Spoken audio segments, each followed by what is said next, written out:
Bismillahirrahmanirrahim. Assalamualaikum warahmatullahi ta'ala wabarakatuh. Alhamdulillahilladzi qad wafaqa lil ilmi khaira khalqihi walituqa.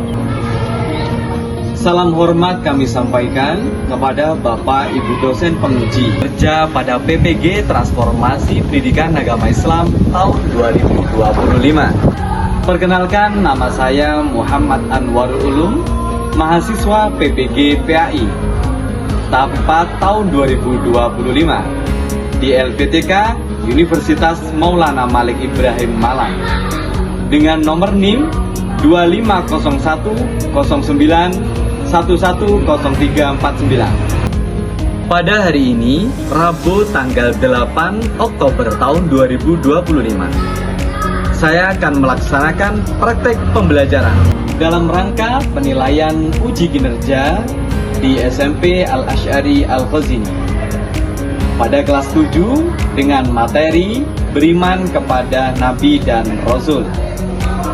Berikut perkenalan kami. Terima kasih dan Assalamualaikum warahmatullahi wabarakatuh. Kami ucapkan selamat menyaksikan dan semoga manfaat.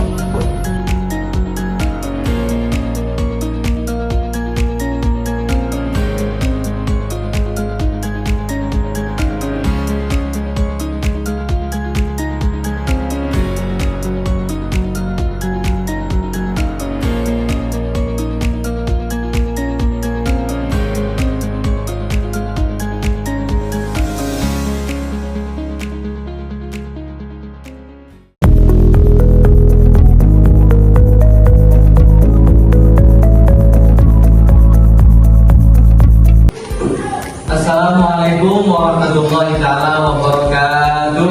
Waalaikumsalam warahmatullahi wabarakatuh. Gimana kabarnya hari ini?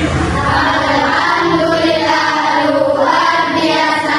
Belajar PAI selalu semangat. Allahu Akbar. Masih semangat ya? Sudah sarapan tadi pagi? Ya.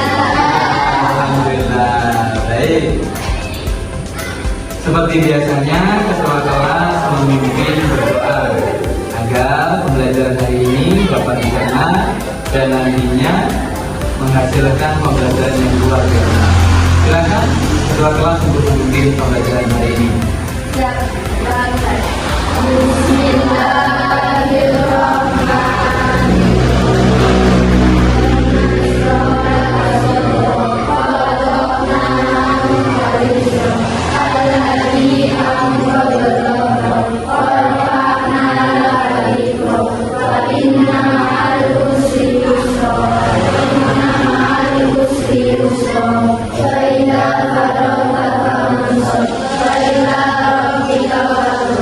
Baik, anak-anakku sekalian, untuk meningkatkan kecintaan kita kepada tanah air, maka kita mulai dengan menyanyikan lagu Indonesia Raya. Untuk itu, ketua kelas, saya mohon untuk menyanyikan lagu Indonesia Raya.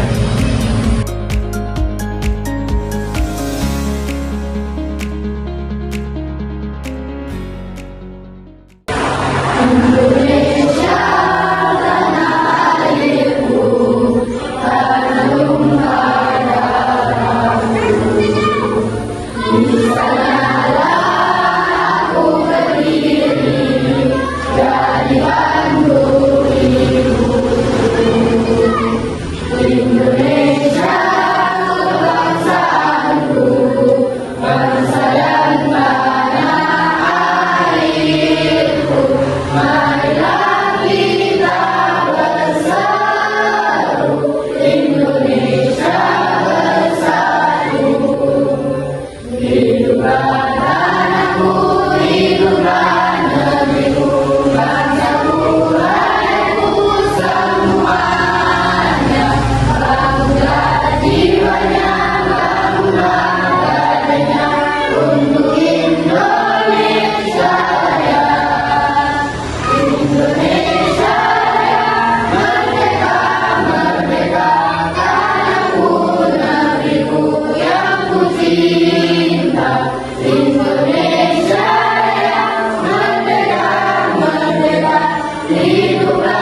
Anak-anak, hari ini saya cek dulu kehadirannya ya.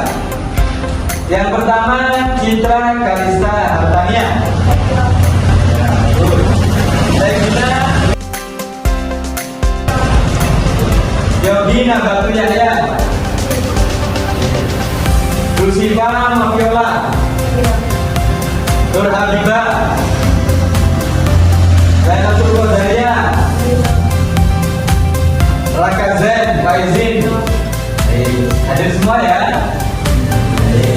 Kalau sudah, alhamdulillah. Ada yang sakit? Gak ada ya. Alhamdulillah kalau memang gak ada yang sakit. Oke, kita lanjutkan pembiasaan seperti biasanya. Di awal kita murojaah surat Al-Ikhlas sampai dengan An-Nas. Saya mohon ketua kelas memimpin pembacaan surat Al-Ikhlas sampai surat An-Nas. Silakan ketua kelas dipimpin. Bismillahirrahmanirrahim. Qul huwallahu ahad, Allahus samad, lam yalid wa lam yulad wa lam yakul lahu kufuwan ahad. Bismillahirrahmanirrahim. Qul a'udzu birabbil falaq, min syarri ma khalaq, wa min syarri ghasiqin idza waqab, wa min syarri naffasati fil 'uqad, wa min syarri hasidin idza hasad. Bismillahirrahmanirrahim. Qul a'udzu birabbin nas, malikin nas, ilahin nas, min syarril waswasil khannas, alladzi yuwaswisu fi sudurin nas, minal jinnati wan nas. Baik, anak-anak sekalian, masih semangat belajarnya? Masih semangat? Oke, coba kita explain dulu ya. Tepuk semangat. Ya,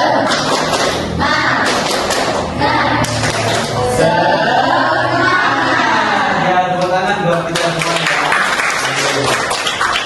Baik, anak-anakku semua, saya ingin bertanya.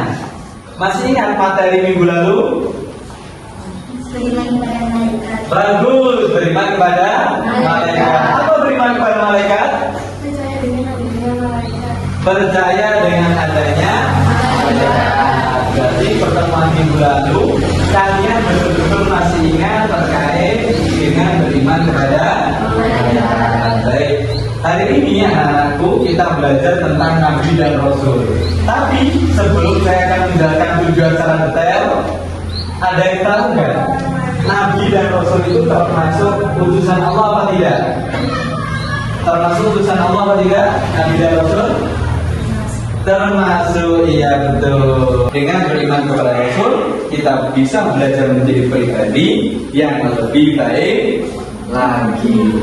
Baik anak-anak sekalian, perhatikan tujuan pembelajaran hari ini.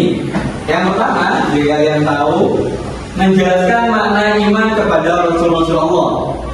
Kemudian yang kedua, menyebutkan nama-nama Rasul yang wajib diketahui. Yang ketiga, menyebutkan sifat-sifat wajib bagi Rasul. Dan yang keempat, meneladani sikap para Rasul dalam kehidupan sehari-hari.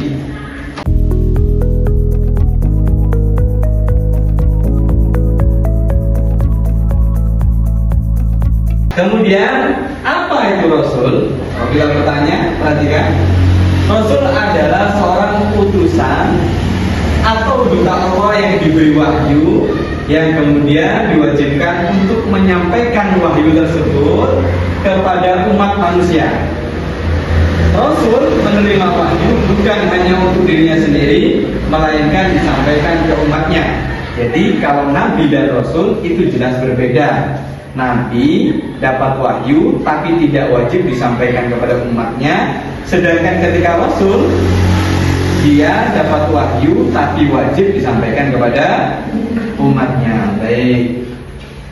Nah, ini perbedaannya. Nah, yang pertama, perhatikan gambar yang sebelah kanan saya, bahwa Nabi itu adalah laki-laki yang menerima wahyu untuk diri sendiri dan tidak disampaikan kepada orang lain wahyunya. Dan kata kuncinya, tidak semua nabi adalah rasul. Kemudian kalau rasul menerima wahyu untuk disampaikan kepada umatnya. Sama dengan keterangan saya yang tadi ya, Kemudian bagaimana beriman kepada Rasul? Beriman kepada Rasul berarti meyakini dengan sepenuh hati bahwa Allah Subhanahu wa taala telah mengutus para rasul untuk menyampaikan ajarannya kepada umat manusia. Kita percaya bahwa semua ajaran yang dibawa para rasul adalah benar dan wajib diikuti. Berarti kita tidak boleh protes.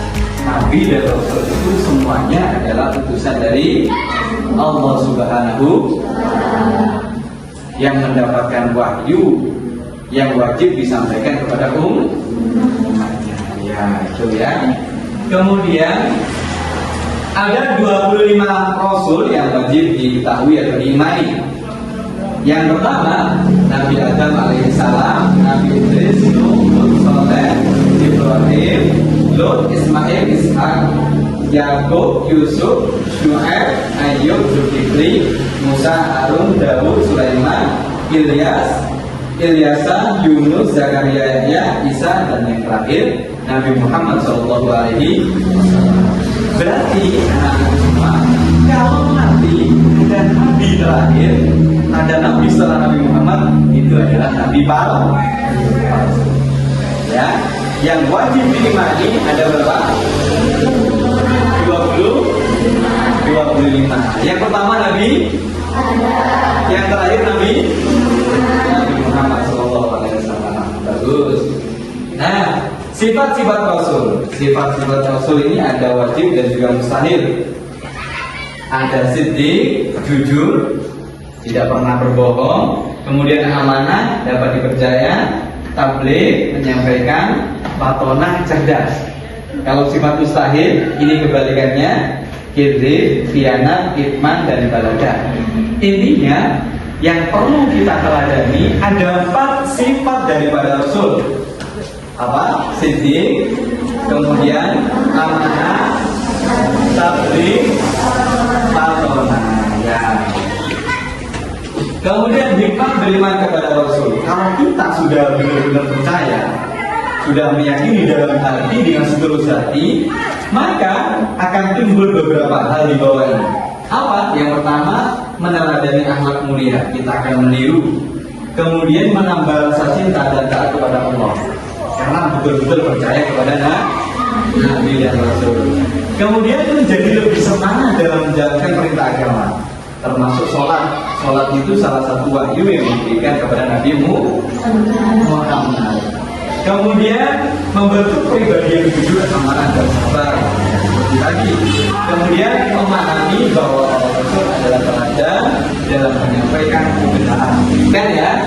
Tadi saya sudah jelaskan panjang dan lebar terkait dengan bagaimana meneladani para nabi dan juga Rasul. Mari kita simak bersama-sama. Ada sebuah film singkat mengenai kisah daripada Nabi Ibrahim yang dibakar tapi tidak hangus. Bahkan beliau badannya bercahaya. Mari kita simak bersama-sama.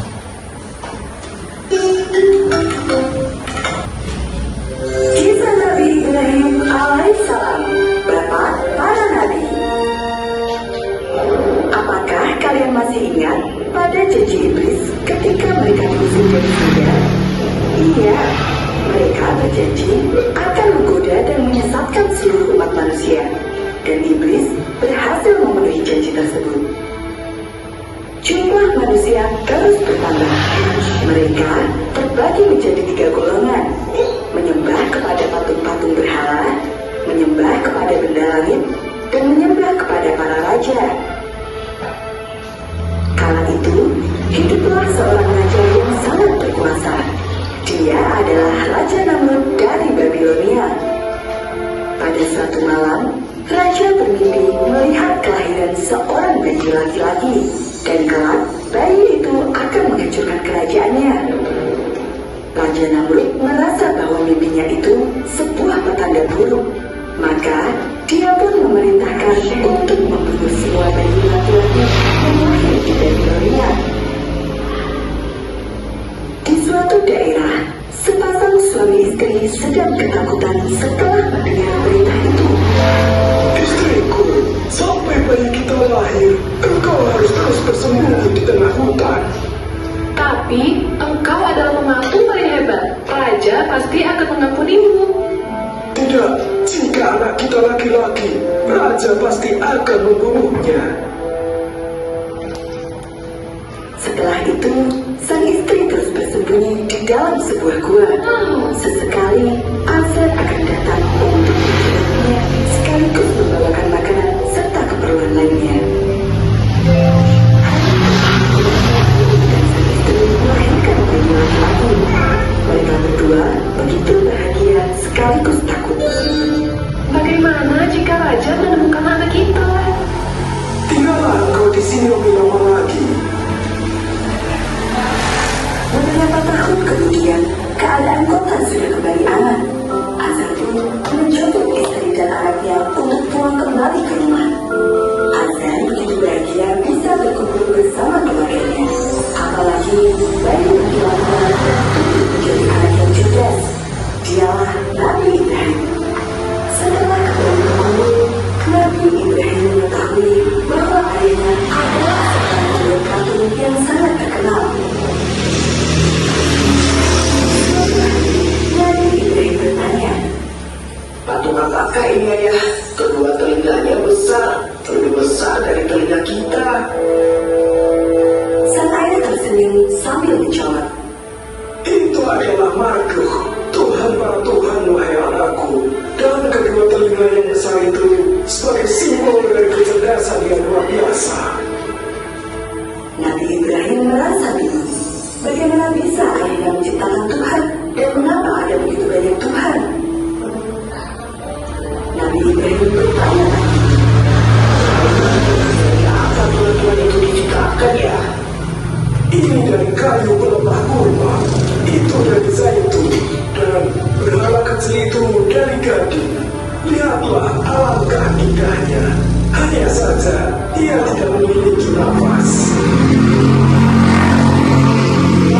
ayahnya ini, Nabi Ibrahim pun berkata, Jika para Tuhan tidak memiliki nafas, maka bagaimana mereka dapat memberikan nafas? Bila mereka tidak memiliki kehidupan, bagaimana mereka memiliki kehidupan?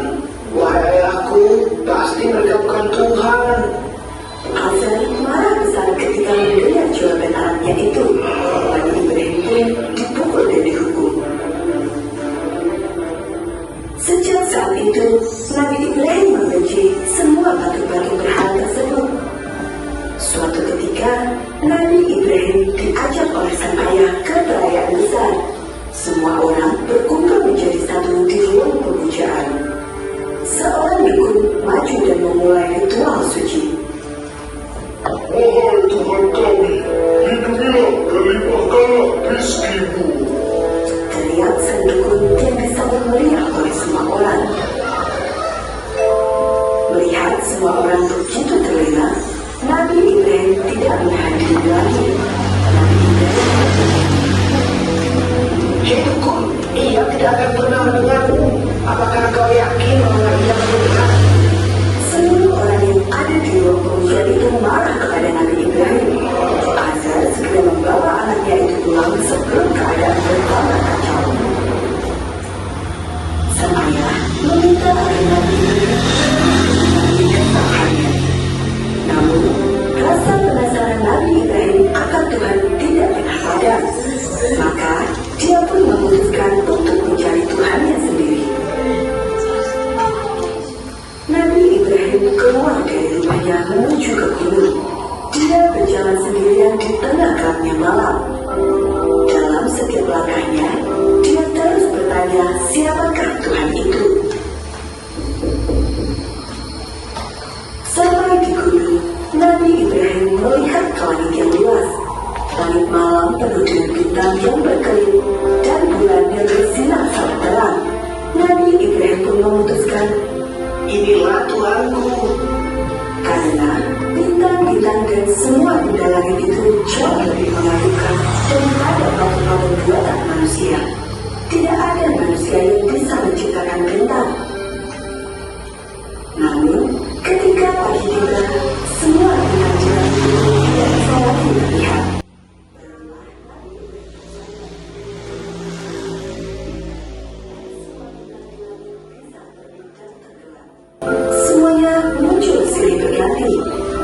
Nabi Ibrahim pun bertanya-tanya, siapakah pemilik semua itu?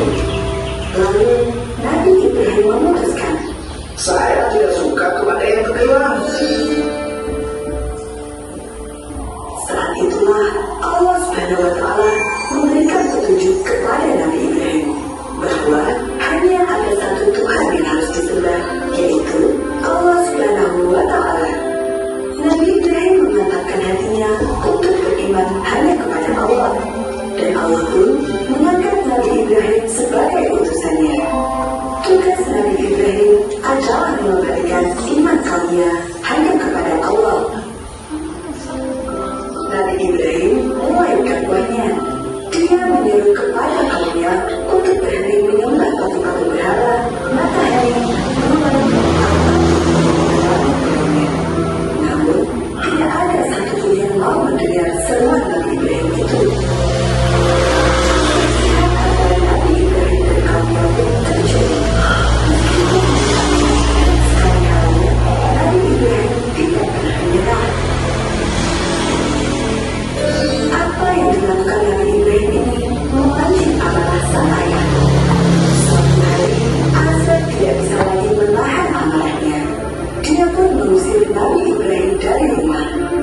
Apakah engkau begitu benci pada Tuhanku jika kamu tidak mau berhenti berdakwah?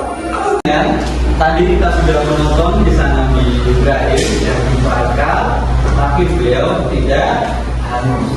Nah, kesimpulannya nanti kita coba membuat sebuah peta konsep siapa saja Nabi itu, nama-nama Nabi, kemudian apa sifat-sifatnya Nabi, sehingga Nabi Ibrahim itu benar-benar ketika dibakar tadi tidak gitu ya.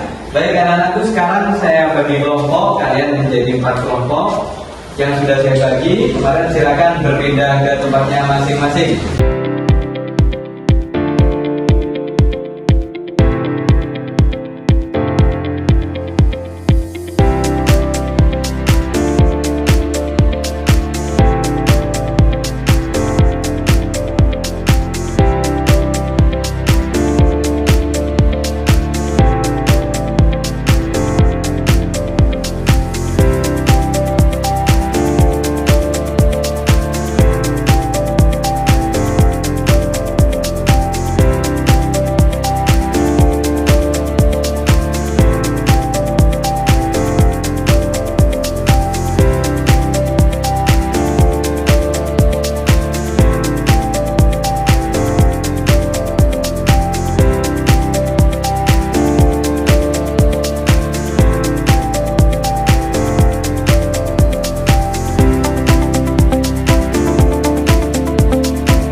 Selanjutnya, presentasi selanjutnya dari kelompok 3.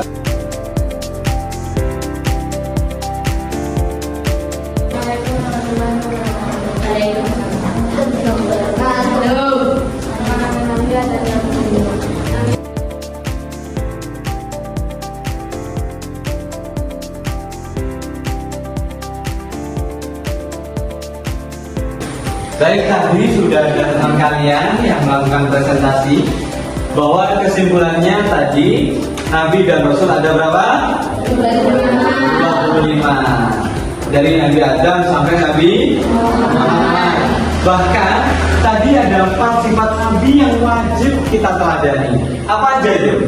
Siddiq, amanah, tabligh, yang terakhir. Ya, alhamdulillah. Oke. Baik anak-anakku semua, karena presentasi tadi sudah selesai, silakan kembali ke tempatnya masing-masing. Baik. Untuk memantapkan hafalan kita terkait dengan nama-nama Nabi yang 25, sekarang kita bernyanyi bersama.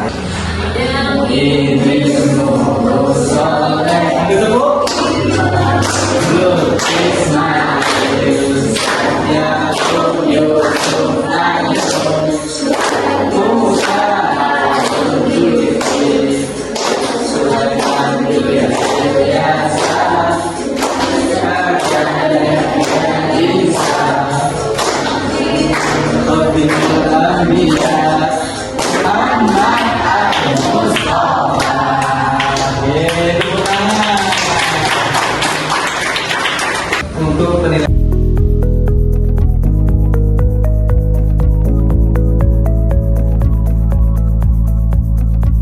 secara individu,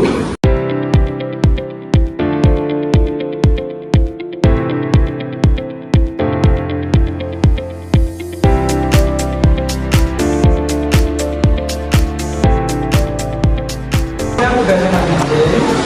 Ya baik. Ayo silakan ditunjukkan semuanya tugasnya masing-masing.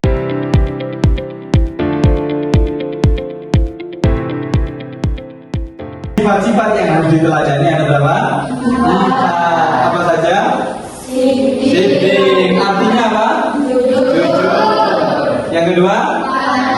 Artinya dapat dipercaya. Yang ketiga? Tabligh. Artinya menyampaikan. Yang keempat? Khotbah. Artinya kesimpulan pada pembelajaran hari ini yang dapat kita ambil adalah bahwa Nabi dan Rasul itu jumlah yang wajib diketahui ada 25. Bahkan sifat-sifat yang harus diteladani ada berapa? 4. Apa saja? Siddiq. Artinya apa? Jujur. Yang kedua? Artinya dapat dipercaya. Yang ketiga? Tabligh. Artinya menyampaikan. Yang keempat? Khotbah. Artinya baik ya. Berarti pembelajaran hari ini kalian sudah paham. Semoga tidak dilupakan ya. Baik. Untuk mengakhiri pembelajaran hari ini, saya mohon ketua kelas untuk memimpin berdoa bahwa pembelajaran sudah selesai. Silakan ketua kelas untuk memimpin berdoa.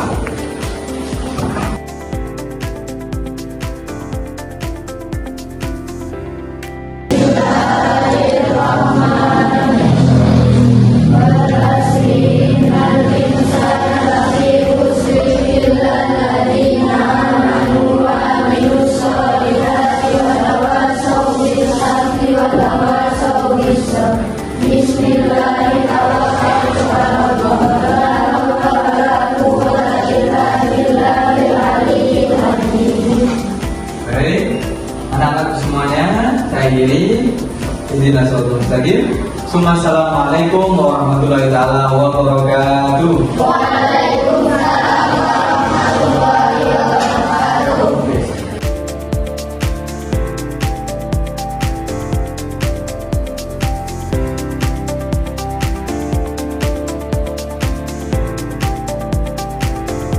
Itu tadi pembelajaran saya. Semoga bermanfaat dan mampu menginspirasi bagi yang lain. Sampai jumpa di video berikutnya. Terima kasih. Assalamualaikum warahmatullahi wabarakatuh.